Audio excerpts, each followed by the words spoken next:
One of the things I said last time is I think this could work if it's really about go-to-market and where you spend your time and energy, nurturing those product-led leads to drive growth, and where you're going to put in the time on a go-to-market perspective. I take all that back because this sounds like a very different thing than what my interpretation of it was before.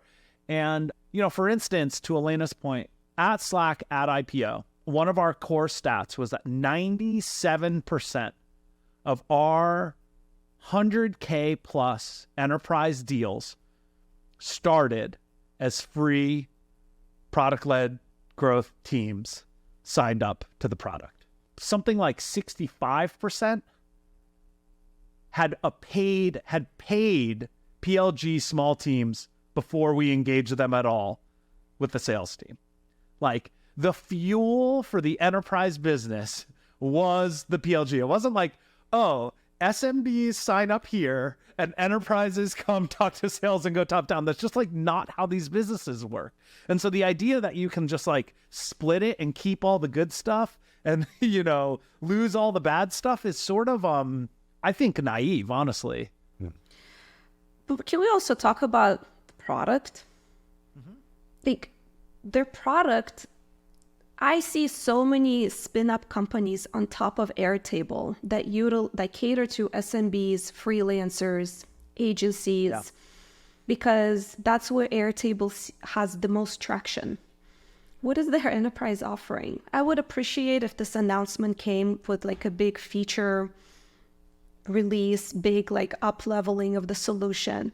But usually the reason that you have sales team is because they're better communicating product value that cannot be discovered via self-serve on the individual team basis. What is that value for Airtable that could not be understood in the individual self-serve bottoms-up base? So I wonder if it means that they're just going to be focusing more on product-led sales, and he just used enterprise sales more as a traditional word. That would make more sense, but I have allergic reaction to shift. It can never be a shift. It always has to be a layering exercise. We already have this working. It's working well.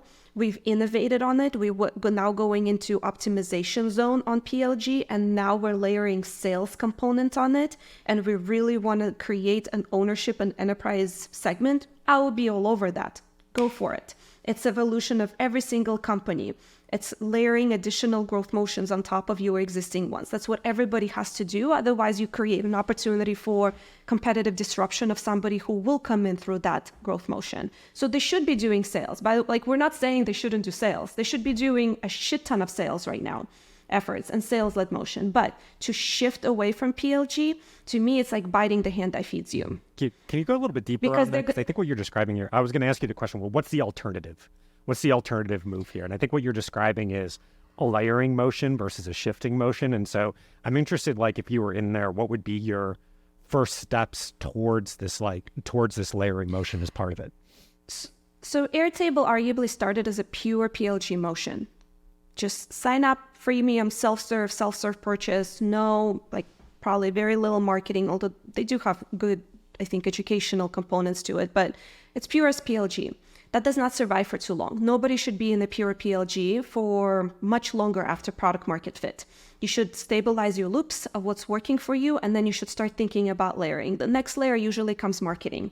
Now we have a lot of low intent customers come through. They're not participating and engaging and activating through our product the way that they should because of whatever reason. Now we're going to layer in marketing to make sure that they're educated, that they know all of the life cycle activities, and we can hook into additional marketing channels to acquire more users as opposed to relying just on word of mouth or just virality. That's the next step. Third step is now we grew in some of these accounts to the point where we can layer sales team to elevate the value that we can capture out of them.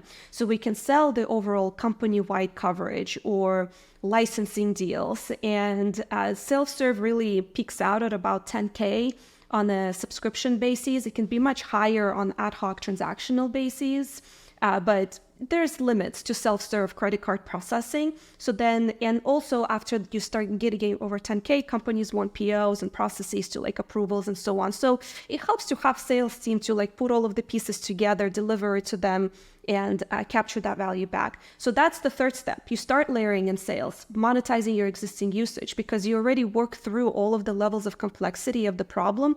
Ideally, you build an escalator to get more people using it inside the product. But I like look at it as like there's a demand generation and then demand capture. Right? And at PLG, you both generate demand self-serve and you capture it self-serve. With PLS, you're still generating demand self-serve, but now you're capturing it with sales. You only changed one aspect of that game. And then when you go to enterprise, you have to generate demand in completely different channels and capture it.